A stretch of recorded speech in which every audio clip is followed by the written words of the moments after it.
Iya. Itu apa, selesai ruqyah dia jalan pulang muntah-muntah sampai rumah, sampai keluar cacing itu.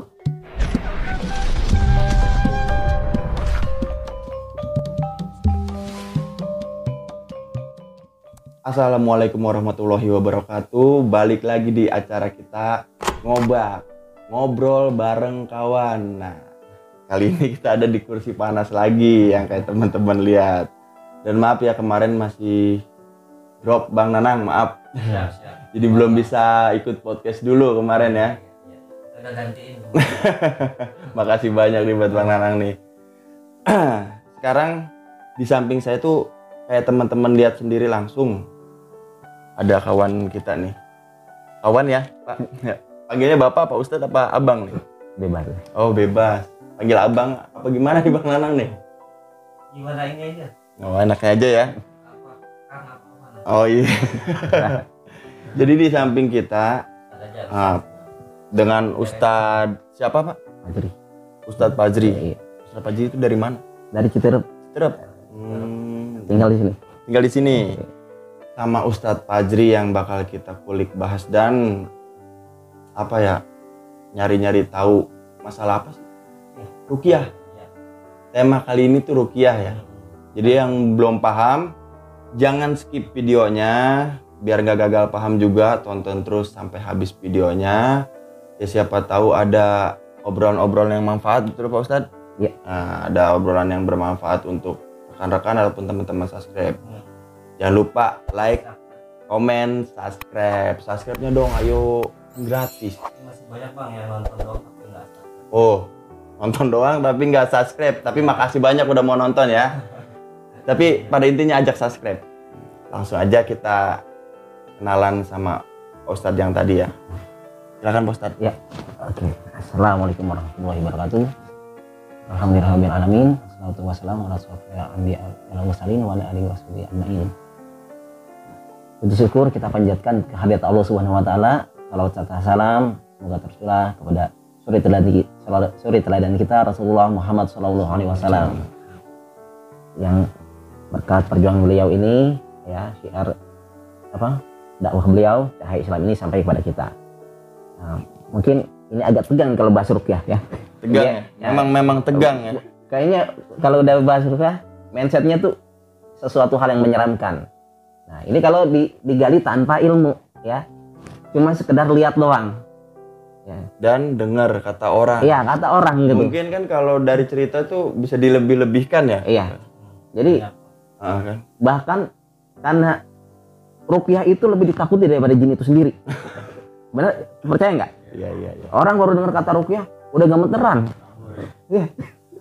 Pagi jin. Nah, inilah pentingnya ya ada ahli ibadah yang sedang sholat masih bisa dilewatin setan daripada ahli ilmu yang sedang tidur. Maksudnya apa? Ya terkait semua itu ada ilmunya, termasuk dalam hal ruqyah. Kalau ruqyah cuma sekedar dengar langsung gemeteran. Tapi kalau kita gali apa sih itu ruqyah, insya Allah adem ya. Yang punya gangguan setan, gangguan apa, dibacain ruqyah tanpa harus lenger, langsung dengan izin Allah sembuh gitu. Tanpa harus reaksi yang macam-macam. Iya. Nah, kita gali apa itu ruqyah secara bahasa nih. Ruqyah itu makna dasarnya itu mantra. Kata orang Sunda mah jampe. Ya. Arti lainnya adalah bacaan. Dalam Islam namanya ruqyah syariah. Nah itu si ruqyah itu maksudnya tuh bacaan khusus apa? Maksudnya ada bacaan khusus untuk ruqyah apa? Semua surat itu bisa untuk ruqyah? Nah ini jadi ruqyah ini kita lanjutkan, yaitu bacaan yang memiliki tujuan untuk memberikan efek manfaat, efek maslahat. Salah satunya adalah penyembuhan berbagai macam penyakit dan juga gangguan jin dan sihir. Nah, ruqyah yang digunakan dalam Islam itu adalah ruqyah syariah, yaitu bacaan yang berasal dari sumber syar'i, yaitu Al-Quran dan hadis. Al-Quran itu yang dibacakan dengan tartil, sedangkan yang dari sumber hadis yaitu bacaan doa dan zikir. Nah, itu bisa jadi ruqyah. Doa dan zikir. Iya. bahkan amalan kita kalau diniatkan habis sholat nih, itu bisa jadi ruqyah, ya, bisa jadi pembentengan. Syaratnya dibaca dengan suara yang jelas, nggak kayak kumur-kumur. Ya. Landasannya apa? Ruqyah dari Al-Quran itu, landasannya ada di surat Al-Isra ayat 82. Wa nunazzilu minal Qur'ani ma huwa syifaa'u wa rahmatul lil mu'minin. Dan kami turunkan Al-Quran sebagai penyembuh dan rahmat bagi orang yang beriman. Kan ada kalimat dua kalimat ini. Pertama penyembuh, kedua rahmat. Berarti penyembuh ini kalau udah dijelaskan di Al-Quran berarti tidak ada keraguan di dalamnya. Dzalikal kitabul la raiba fi. Kitab Al-Quran ini tidak ada keraguan di dalamnya. Yang diperkuat di surat Al-Baqarah ayat 2 kan. Iya. Berarti kita harus yakin, jangan ragu Al-Quran itu sebagai penyembuh. Kemudian rahmat itu sesuatu yang menenangkan. Nah kalau misalnya ketika diruqyah kelengar, nah ini harus dipahami dulu. Kan ada tuh kebanyakan, saya juga pernah lihat gitu orang diruqyah sampai mencak-mencak lah, ataupun sampai dia kesurupan. Nah, kan banyak kan. Iya. Bener nggak? Iya. Nah, itu efek dari apa gitu kan? Apa dari si bacaan itu, apa emang si di dalam dirinya yang diruqyah itu ada kodam atau jin ya? Jin. Secara psikologi. Nah, bisa aja dari psikologinya dia gitu kan. Nah, apa bisa kayak begitu. Ayat ini jadi wa nunazzilu minal Qur'ani ma huwa syifaa'u wa rahmatul lil mu'minin. Ini baru setengah ayat. Banyaknya dijelasin setengahnya doang. Padahal kelanjutannya apa? Wala yazidu zalimina illa khosaro. Dan bagi orang zalim, Al-Quran ini tidak akan menambah apapun kecuali kerugian. Buat yang zalim. Iya, berarti tidak memahaminya secara keseluruhan. Iya. Ya. Masih setengah-setengah dengar ruqyah. Cuma sekedar lihat orang lagi diruqyah jerit-jeritan. Padahal tekanan batin jeritnya itu. Ya kan kebanyakan maksudnya orang tuh cuma melihat dengan secara langsung gitu. Iya, nanti kita di selanjutnya kita jelaskan salah satu penyebabnya. Nah, terus ini balik lagi ke ini ya, ke topik ataupun ke temanya nih. Kita lanjut lagi. Iya. Itu tuh setiap meruqyah tuh apa sih efek yang terjadi sama si pasien gitu. Efeknya. Yang mungkin pernah cerita sama Pak Ustadz gitu, gua habis ruqyah tuh begini. Efek yang ketika dibacakan ya. Pertama itu hati dan pikiran menjadi tenang. Ya, kalau yang sudah dikasih pencerahan. Terus kalau yang punya penyakit atau ada sedikit kacau, ketika sudah kita jelaskan tentang ruqyah itu apa, biasanya sendawa. Kemudian yang punya beban hidup, tekan gelisah, terasa berat di dada, biasanya langsung batuk-batuk. Kalau dia yang merasanya sering gejalanya sering sesak, gelisah, ditambah pusing, nah itu muntah. Dan terakhir yang kesurupan. Itu kesurupan itu. Kalau kesurupan yang diruqyah nggak sembuh-sembuh, jangan 100% nyalahin jin. Nanti jinnya kesinggung. Marah sih ya. Gua lagi yang disalahin. Iya. Karena apa? Kebanyakan yang kesurupan itu banyak kan perempuan. Ya. Kalau rata-rata yang diruqyah kesurupannya lama, mau sama ustadz siapa, kumat lagi. Ternyata itu lebih kepada tekanan batin, bukan ke jin ataupun setan. 50-50. Karena di surat Al-Baqarah ayat 275 dijelaskan ayat tentang riba. Orang yang memakan riba tidak dapat berdiri, melainkan seperti berdirinya orang yang kemasukan setan lantaran tekanan penyakit jiwa. Iya. Nah, ini yang jarang digali di dunia psikologi, yang menganggap sebagian orang menganggap ilmu psikologi itu nggak ada dalam Islam. Padahal di Al-Quran itu benang merahnya di surat Al-Baqarah ayat tentang riba. Jadi gimana ketika orang itu kesurupan? Bagaimana setan itu masuknya? Nah, pertama paling rendah kan di surat Anas kan, menimbulkan was-was. Ya. Kemudian ditingkatkan lagi di surat An-Nisa ayat 118 sampai 120. Di situ dijelaskan setan ini masuk lewat angan-angan kosong. Ya, pikiran apalah yang menakut-nakuti lah gitu kan. Meningkat lagi, menimbulkan rasa takut. Sugesti ya. Iya, di surat Al-Baqarah ayat 265 68, ya setan menakut-nakutimu dengan kefakiran dan menyuruhmu untuk melakukan perbuatan keji. Dia bikin rasa takut dulu. Kalau udah takut, hilang percaya diri, barulah kelayangan. Inilah yang menimbulkan kesurupan ketika diruqyah. Nah, bagaimana caranya mengatasi orang yang kesurupan nggak sadar-sadar, khususnya wanita? Nah itu cara pengobatannya gimana tuh? Ya, ruqyahnya kombinasi. Kita harus pahami kata Adaben kan, karena wanita ingin mengerti. Ya kan? Nggak, maksudnya tuh cara pengobatannya tuh apa? Hanya di metode ruqyahnya aja, terus Ya, apa harus ada ruqyah pakai air juga? Ruqyah bertahap. Pertama konseling. Hmm. Ya, perempuan, namanya perempuan kalau udah kesurupan, gampang kesurupan itu jiwanya labil. Dengerin dulu masalahnya. Dia dari A sampai Z, tapi harus didengerin sama perempuan atau Iya. suaminya. Ya, Jangan sama laki-laki, nanti pindah ke lain hati. bisa. Ya, didengerin dulu sampai nangis, sampai keluar air mata. Baru kita ingetin tentang mungkin ada kesalahan yang pernah dilakukan. Ingetin untuk taubat, berapa banyak istighfar. Udah tenang tuh, hatinya tenang, baru dibacain ruqyah. Karena kalau perempuan cenderung pendiam itu lebih rentan. Tapi kalau yang seneng ngomel, kalau memang ada sesuatu yang salah, itu normal. Ya, karena apa? Umar bin Khattab aja yang ditakut setan ya, jarak 30 meter, 50 Jin aja meter, takut, kabur. Iya. Bininya marah, Iya. diem. Jadi normal. Nah, ini salah satu penyebab kesurupan di samping jin yang menunggangi. Iya. Tapi jangan, yang harus kita perhatikan faktor apa? Faktor fitrahnya juga harus diperhatikan. Itu faktor manusiawinya. Kalau misalnya itu udah disalurkan tapi belum berubah, berarti ada faktor lain, faktor spiritual. Terus kan ada nih yang nanya gitu kan, kadang ada pertanyaan tuh yang saya tahu gitu. Kalau ruqyah itu emang harus dari si pengaju, apa kita yang harus mau gitu, meminta gitu? Apa kita yang minta? Apa emang harus lu diruqyah gitu kan? Kadang kan gini kata, kalau ruqyah tuh emang harus lu yang mau.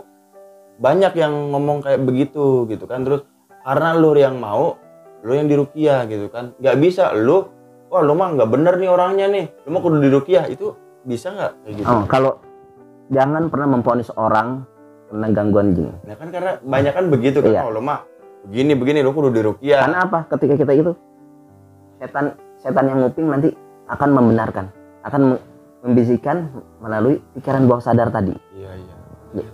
Ya, hati-hati dengan ucapan, karena apa efek yang ditimbulkan dengan berkata seperti itu orang yang kita vonis. Iya. Dampaknya apa? Menimbulkan rasa takut. Terhadap ruqyah itu. Ya, intinya menimbulkan rasa takut. Ketika timbul rasa takut, sama aja. Tadi kan kita bahas setan itu menimbulkan rasa takut. Berarti kitanya jadi setan gitu. Jangan membantu setan. Jadi tidak boleh menuduh. Kalau menuduh yang tadinya tidak terjadi akan terjadi. Iya kan banyak kan gitu kan katanya kalau ruqyah itu harus dengan kita yang datang sendiri ya kan. Yang kita yang mau katanya. Itu kan ada juga kan di daerah-daerah sini juga ada kan tentang ruqyah itu. Nah, terus kalau pengalaman saat ruqyah itu yang paling menarik gitu ya, yang pernah dialami nama Om Panji sendiri gimana tuh? Pertama menegangkan. Ini waktu tahun 2006 di Pasaman, Sumatera Barat. Hah, di mana? Sumatera? Pasaman, Sumatera Barat itu daerah yang bisa dibilang di sarangnya banyak sampai orang salah ngomong aja bisa langsung kena. Iya. Maksudnya kalau yang nggak ngejaga attitude kali ya? Iya. Maksudnya? Itu ya nanti kita bahas juga tentang attitude itu. Jadi ini nanti bagian dari pembentengan diri dari gangguan setan ya. Itu ada yang baru datang sampai depan udah muntah-muntah. Di ruqyah muntah-muntah kalau ngerang. Iya. Itu selesai ruqyah dia jalan pulang muntah-muntah sampai rumah, sampai keluar cacing itu. Itu bener nyata. Maksudnya kita lihat gitu. Kalau yang muntah-muntahnya ya, cuma kalau pengakuannya kalau alam ya. Iya. Karena kan yang tadi bilang kan kalau sampai muntah-muntah atau mencah-mencah kayak orang kesurupan itu kan bukan termasuk dari jin ataupun setan di badannya dia Ya, kan. itu masa-masa pertama saya terjun ruqyah ya. Jadi masa belum nikah, masa kita lagi pengen berekspresi ibaratnya gitu ya. Nah, senang tuh lihat kayak gitu tuh. Tapi setelah seiring banyaknya ilmu, pengalaman, ya kita masih bisa ditangani secara halus gitu, secara soft. Ini pengalaman pertama, pengalaman yang menegangkan pertama. Ya, kedua waktu di Kota Solok, Iya. kota daerah masih Sumatera Barat juga. Ini lagi ruqyah rumah nih. Pas saya ruqyah, wah ada suara mengeraung-ngeraung gitu. Saya cek ke tiap ruangan, oh nggak ada, gitu. Terus saya cek lagi, ada di pojokan, ada balok. Balok kayu. Iya balok kayu tuh. Saya cek, dilihat, ternyata kucing. Jadi bukan orang atau bukan setan. Kucing. Kita udah seru mah udah gempar.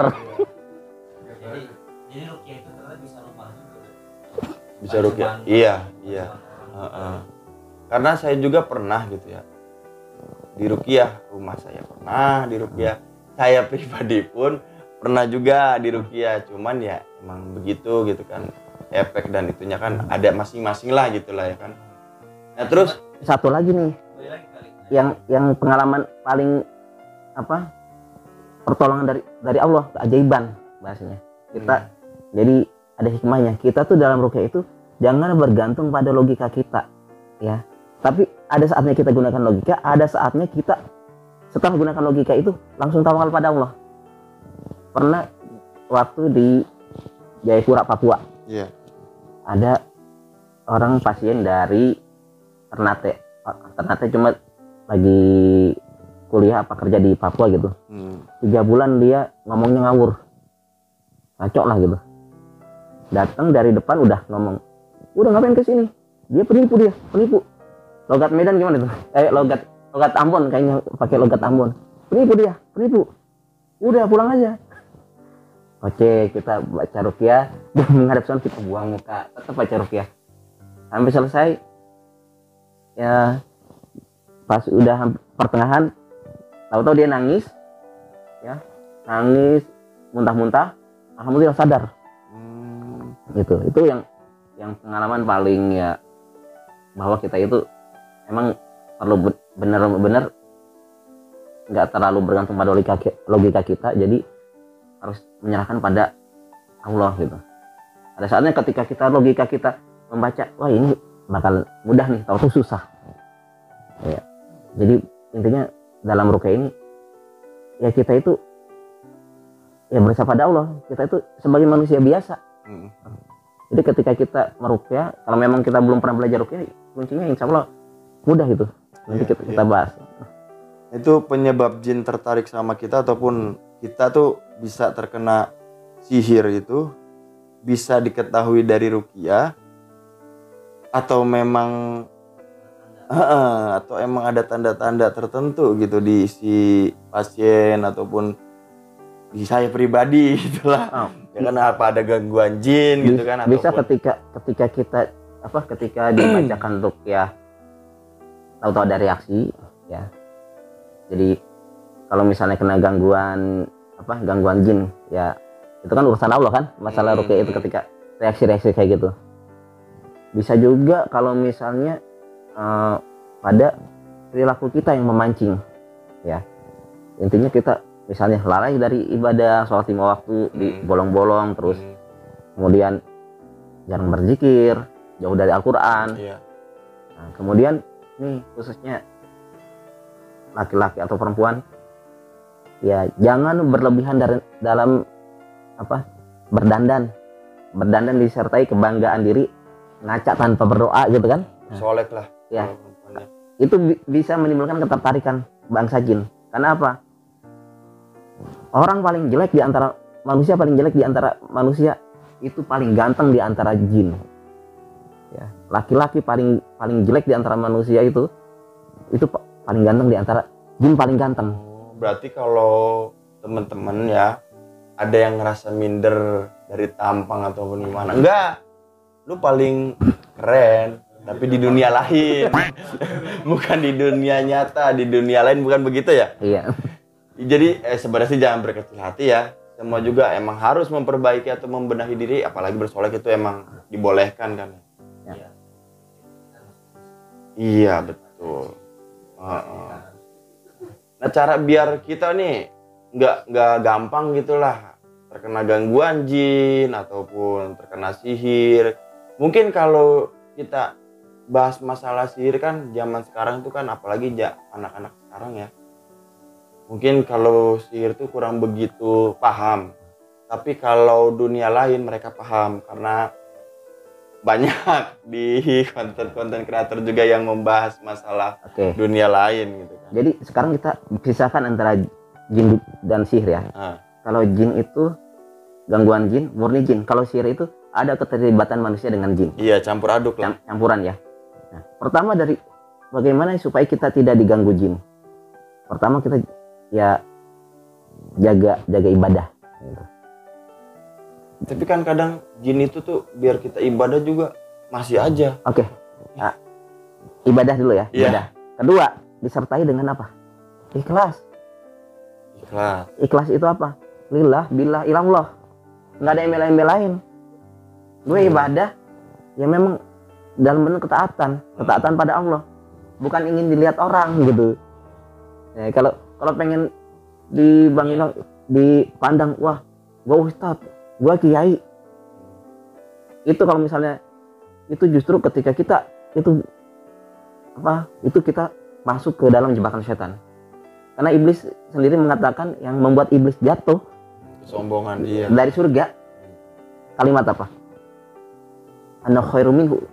Aku lebih baik dari dia. Iya. Gara-gara itu. Jadilah dia iblis ya. Ya, akhirnya pertama itu ya, dari supaya tidak diganggu, ibadah dengan ikhlas. Ibadah dan amal soleh. Kemudian selalu bersyukur. Nah, kalau orang hati yang nggak ikhlas, hati kurang bersyukur, biasanya kan ganjel. Ganjelan itulah yang akhirnya jadi sarang setan. Oh. Gitu. Ini kalau dari masalah jinnya. Kedua, perilaku. Jangan pernah nantangin setan, jangan pernah mencaci setan. Ya. Sudah barbar. Itu yang sering, oh, oke, gue tantangin, gue berani. Tapi Oke. kadang gini, orang yang ketakutan gitu ataupun orang yang penakut, justru dia lebih sering gitu punya pengalaman yang nggak enak, bener gak? Maksudnya punya pengalaman yang nggak enak di makhluk-makhluk kayak gitu. Beda lagi dengan orang yang berani. Kalau justru kayaknya kalau orang penakut lebih cenderung kepo doang. Ya. Saya awalnya menakut, lewat kuburan takut hati, tapi ngelihat kuburan nggak ada apa-apa. Iya kan, Iya, kadang-kadang biasanya gitu kan, gitu kan. kalau orang-orang penakut gitu. Cuma takut kepo doang kan. Pemikiran kita tuh, wah ya di sini ada ini, di Iya. sini ada itu, malah kadang bisa kejadian dan nggak tahu itu bener dia lihat ya kan, nggak tahu juga, cuman angan-angan dia atau halusinasi Iya. dia aja. Kalau setan itu kan dia tugasnya apa? Salah satu langkahnya itu menakut-nakuti ya. Hmm. Jadi kalau kita itu jangan terlalu takut dan jangan terlalu berani, tapi fokuslah pada perlindungan pada Allah. Terus ya kita lewat suatu tempat yang angker. Hmm. Orang ngomong apa, kita cukup berlindung pada Allah. Kalimatnya salah satunya a'udzu bikalimatillahi tammati min syarri ma khalaq. Ya. Aku berlindung pada kalimat Allah yang sempurna dari kejahatan makhluknya. Oh. Kemudian bismillahirrahmanirrahim la yadurru ma'asmihi syai'un fil ardi wala fis sama wa huwa samiul alim. Kita lewat aja, beda alam kok. Ya. Yang kadang tuh mereka tuh kepo ya bang. Nah ini ada satu pertanyaan perwakilan ya dari teman subscribe nih, yang memang juga tadi sempet nanya gitu kan sama saya. Kalau orang sering bang nih ya, sering kesurupan dia, itu tuh sering kesurupan. Ya itu salah satunya apa, bisa diruqyah ataupun karena apa sih? Maksudnya kok dia sering banget kesurupan gitu. Oke, tadi kan udah dijelasin. Kalau perempuan. Iya perempuan. Pertama unek-uneknya gali dulu deh. Tapi harus bisa yang gali itu usahakan perempuan juga dan bukan ember bocor. dengerin dulu. Setelah didengar, beri nasihat kesabaran, beri motivasi bahwa dengan misalnya dia ternyata tertekan karena ujian hidup. Iya, bisa. Iya. Benar. Jangan khawatir, Allah mengangkat derajatmu gitu. Setelah dikasih motivasi, terus suruh terapi istighfar. Nah, ini istighfar ini mantap nih. Jadi jangan, kebanyakan kita istighfar itu mendramatisir. Kenapa orang istighfar malah jadi kesurupan? Karena tanpa ilmu, istighfarnya cuma satu permasalahan doang. Lu banyak dosa gitu. Padahal banyak hadis yang menggali tentang istighfar. Salah satunya tuh satu paket. Ada 3 keutamaan istighfar. Pertama, memberikan ketenangan batin. Ya. Yeah. Kedua, membukakan jalan keluar dari permasalahan. Ketiga, mendatangkan rezeki dari arah yang tidak diduga-duga. Jadi banyak istighfar dulu. Ya kalau misalnya nyesek, batukin.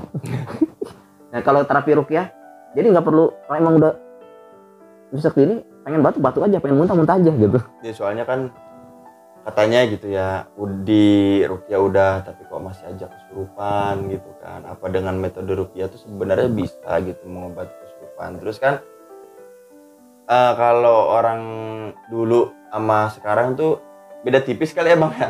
Maksudnya ya ininya ya, cara pandangnya kali ya. Kalau orang dulu makan bahasanya kalau orang sering kesurupan tuh apa? Tiga nyarankan apa gitu. sih yang jarang gitu? Tiga jarang gitu. Tiga jarang ya. 3 jarang. Terus ada juga yang katanya kebanyakan ngelamun. Tapi yang saya pernah lihat sendiri juga memang benar. Dan si pasiennya itu kesurupan, dan itu beda-beda. Bener-bener beda-beda makhluk. Dan itu udah di ruqyah juga dia masih begitu.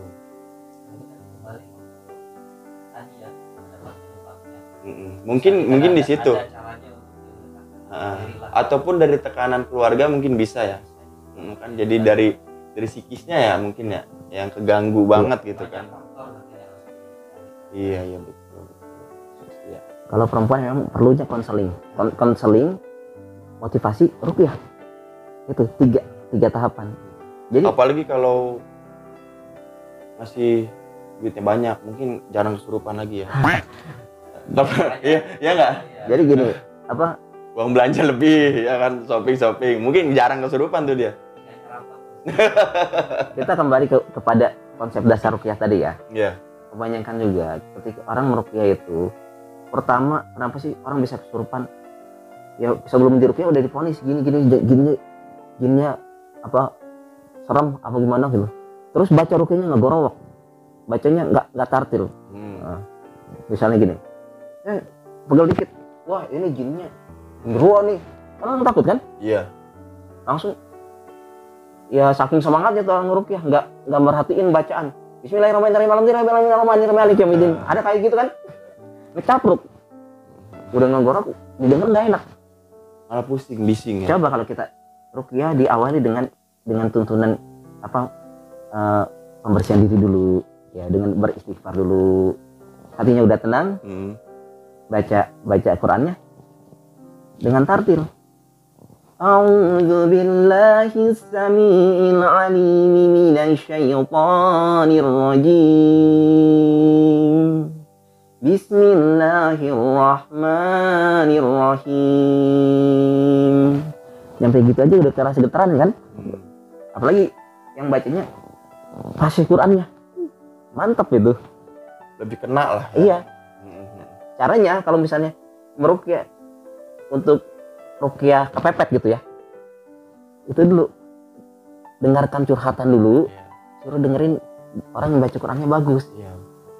Al-Fatihah 7 kali juga, ayat kursi, Al-Ikhlas, Al-Falaq, An-Nas sama. Iya, yang penting disuruh dengerin, ikhlas dengerin, insya Allah. Meruqyah juga. Iya, itu bagian dari ruqyah.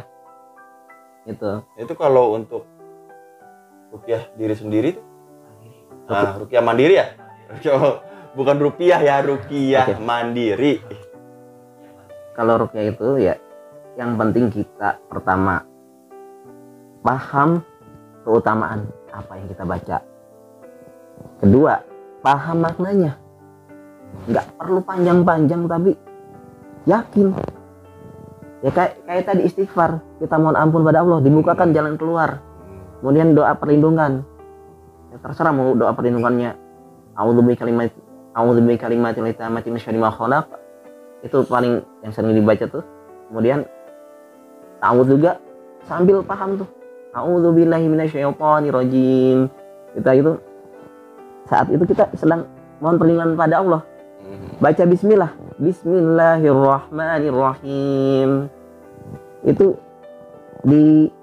ada satu hadis yang menjelaskan dengan kalimat bismillah itu setan itu mengecil sampai sebesar lalat. Jadi bacanya jangan ngelantur. Jadi benar-benar paham maknanya, niatnya juga ada. Kita baca ini buat apa nih? Kita baca Al-Fatihah. Iyyaka na'budu wa iyyaka nasta'in. Hanya kepada Engkau lah aku beribadah, hanya kepada Engkau lah aku mohon pertolongan.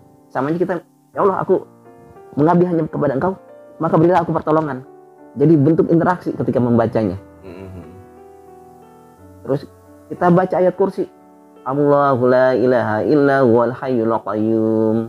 Allah tidak ada Tuhan kecuali Dia yang maha hidup dan berdiri sendiri. Nggak ada saingan bagi Allah kan. Kemudian baca surat Al-Ikhlas. Qul huwallahu ahad. Dialah Allah Maha Esa, Allah Samad. Allah tempat bergantung. Ya sambil niat meruqyah diri. Nah, ini untuk menguatkan keyakinan kita ya. Iya. Kemudian baca surat Al-Falaq. Ya, surat Al-Falaq ini perlindungan dari gangguan sihir, tukang sihir. Entah santet, guna-guna, pelet dan bla bla bla gitu. Bisa. Wa min syarri naffatsati fil 'uqad. Dari kejahatan tukang sihir yang meniupkan pada buhul-buhul, pada pengikat-pengikat sihir. Terakhir apa? Wa min syarri hasidin idza hasad. Dari kejahatan orang dengki apabila yang mendengki. Jadi kalau ada orang punya niat buruk sama kita yakin aja baca Al-Falaq. Itu udah jadi benteng. Tapi selama ruqyah berjalan gitu atau selama datang pasien gitu kan nama Bang nih, itu pernah sih ngelihat gitu apa Bang tuh pernah ngeliat gitu ciri-cirinya tuh, oh ini masih banyak kan gangguan jin gitu kan, atau yang satu lagi ciri-cirinya tuh diganggu orang lah atau sihir ya kan, itu pernah nggak sih Abang langsung bisa tahu gitu teman narka gitu, wah ini mah gangguan jin nih gitu. Itu biasanya diruqyah dulu. Oh jadi kalau dia belum diruqyah kita nggak tahu gitu ciri-cirinya. Kalau untuk gangguan sihir bisa dari diagnosa, itu pun belum bisa memastikan, perlu penggalian mendalam ya. Nah, misalnya orang sering mimpi buruk, mimpi jatuh dari ketinggian, nah itu biasanya tanda-tanda sihir. Tapi kalau misalnya mimpi yang terindikasi gangguan sihir-sihir yang memikat gitu ya, ketemu orang, ketemu mantan. Nah ini nggak bisa di 100% karena gangguan sihir, bisa jadi gagal move on karena udah terlalu dulunya. Bisa gitu. Kalau mimpinya mimpi indah seorang laki-laki gimana tuh? Mimpi indah seorang laki gimana? Ya itu masuknya apa tuh? kalau misalnya karena capek, karena memang belum ketemu istri selama beberapa hari, itu masih normal. Normal ya? Iya. Berarti rezeki ya masuknya ya, rezeki itu mah. Tapi kalau tiap malam ini ya ada indikasi gangguan jin. Oh iya gitu. Intinya acuannya kalau sampai hal-hal tersebut membuat kita jauh dari Allah, membuat kita malas ibadah, itu ada campur tangan setan. Karena males ibadah tuh nggak cuma males sholat ya teman-teman nih. Ibadah dengan istri juga ada malesnya, itu katanya juga sama, pengaruh jin. Nah itu salah satunya juga itu target utama. Kalau itu berhasil sampai membuat gara-gara kayak gitu nggak bisa akhirnya sampai pecah, itu jin yang berhasil memisahkan suami dengan istrinya sama iblis dipanggil, dikasih kedudukan paling tinggi. Oh bye-bye lo jin ya. Prestasi itu, Pak. Wah. Jadi kalau yang cuma sekedar kesurupan itu masih cemen ya. Soalnya gitu Bang, ada gitu kan temen, nah dia buat ibadah ke istrinya Bang, itu tuh sulit, nggak mau. bahkan ada penolakan terus. Dan ternyata pas ditelaah sama orang yang ruqyah juga, dia bilang itu memang gangguan dari jin.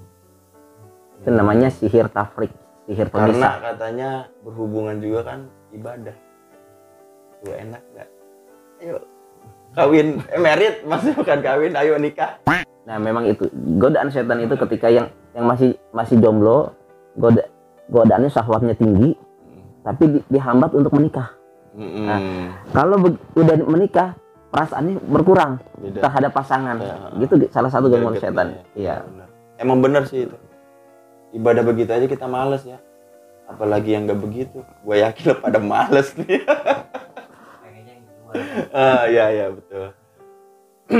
Nah terus balik lagi ke ini ya pertanyaannya, Bang. Ada sedikit pertanyaan yang mungkin agak sedikit melenceng, Bang. Dan yang teman-teman juga mungkin pernah dengar ataupun tahu, ada juga yang sering tahu ini soalnya kan. Itu apa benar kalau orang di ruqyah itu masuk surganya belakangan? Nah, ini penjelasannya yang istilahnya kalau kita masuk surga tanpa hisab aja harusnya udah bersyukur. Iya. Kalau kita jangan berpikir kita masuk surga tanpa hisab dulu dah. Emangnya kita tahu masa lalu kita bebas dari dosa gitu. Iya. Kecuali emang kita lahirnya benar-benar dari Gitu. dari ulama, dijaga benar-benar, nah baru berpikir ke situ. Nah kalau ruqyah, Nabi Muhammad aja minta meruqyah ya, minta diruqyahin sama Aisyah supaya terhindar dari gangguan ain gitu. Karena kan ini orang tuh kan maksudnya berbeda-beda ya, mungkin cara pandang orang.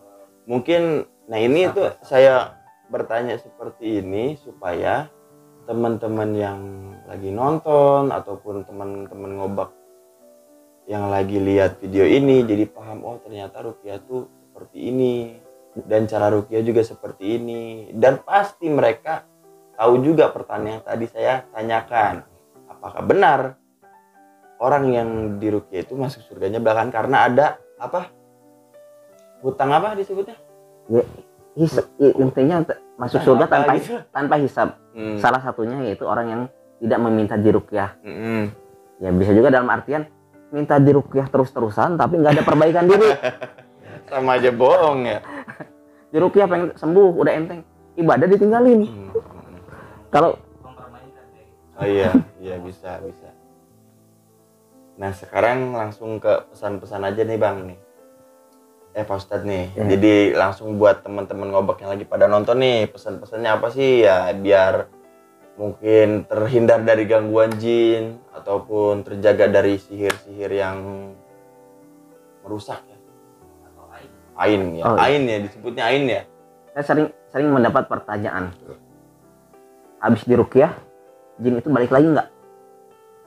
Ini selalu ada dan nggak akan saya bosan jawabnya karena orangnya beda.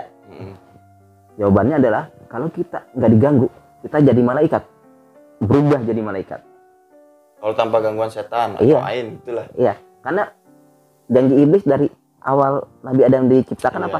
Akan ganggu sampai hari kiamat. Iya. Otomatis dari kita Betul, borojol Adam. ya sampai kita dikubur itu setan itu ganggu. Iya. Terus ditegaskan lagi di surat Al-A'raf ayat 16-17, dia akan selalu mengganggu dari depan, belakang, samping, ya, atas. Nah, yang terpenting adalah Allah sudah menyiapkan Al-Quran ini disiapkan sebagai petunjuk bagi umat Islam. Ya. Ketika kita diganggu setan, Allah memerintahkan kita apa? Untuk berlindung, bukan nantangin. Ya. Sekarang kan cari sensasi dengan nantangin banyaknya. Kebanyakan. Ya jangan sampai hal tersebut menjadi penyesalan di akhir. Karena yang banyak orang-orang yang ibaratnya bermain-main dengan hal seperti itu ya. Dari pengalaman ruqyah saya, itu banyak yang akhirnya mau meninggal susah. Ya jangan ibaratnya jangan ada MOU dengan mereka gitu. Padahal hanya sekedar begitu-gitu aja gitu. Iya. Nggak kelewat dukung atau main-main apa. Iya. Yang penting kita fokuslah terhadap pelindungan ketimbang kita untuk melawan ini gangguan ini harus gini ya, tapi fokuslah banyak berlindung dan tingkatkan ibadah dan amal soleh. Iya. Ikhlas. Ikhlas. Kalau kita ikhlas, insya Allah hati plong, setan juga lewat gitu. Kalau kita ada ganjalan, setannya nyangkut. Itu magnet buat setan. Yang itu saja, lebih kepada dua kunci itu ya. Tiga I. Kalau iman, ilmu, ikhlas. Iman, ilmu, ikhlas. Ya. Itu 3 I aja. Kuncinya supaya terbebas dari gangguan setan. Gangguan setan. Ya udah, kita akhiri aja ya ngobrol-ngobrol bareng. Aduh, siapa lupa lagi? Siapa, Bang? Ustadz Fajri. Dengan temanya tadi ruqyah, mudah-mudahan obrolan kita kali ini bermanfaat buat teman-teman yang nonton. Dan jangan lupa pesannya tadi 3 I. Ikhlas. Iman. Ikhlas. Bukan tadi. Iman, ilmu, ikhlas. Oh, iman, ilmu, ikhlas. Ya, 3 I itu tuh. Ingat, pokoknya apapun kegiatannya, ikhlas dulu lah. Maksudnya melakukan apapun dengan ikhlas tuh, ya ikhlas. Sekian dulu dah acara ngobak kali ini. Mudah-mudahan bisa bermanfaat buat teman-teman. Jangan lupa subscribe, share videonya, like, komen juga. Kalau perlu nih teman-teman ada yang punya cerita apapun, mau ikut podcast, langsung aja hubungin nih admin di bawah ini nih. Nanti dikasih tahu ya buat kontak sama kita lewat adminnya langsung. Siapa tahu teman-teman di sekitar Tapos, Cimpaun lah ya khususnya, mau ikut cerita ataupun punya cerita menarik, sharing-sharing ataupun usaha yang berjalan dari nol sampai pun berjalan maju. Yuk kita bareng-bareng tampung biar pengalaman teman-teman tuh bisa dilihat orang dan didengar banyak orang dan manfaat untuk orang lain juga. Sekian dari kami, saya Jainuddin dan Fajri, Ustadz Fajri. Assalamualaikum warahmatullahi wabarakatuh.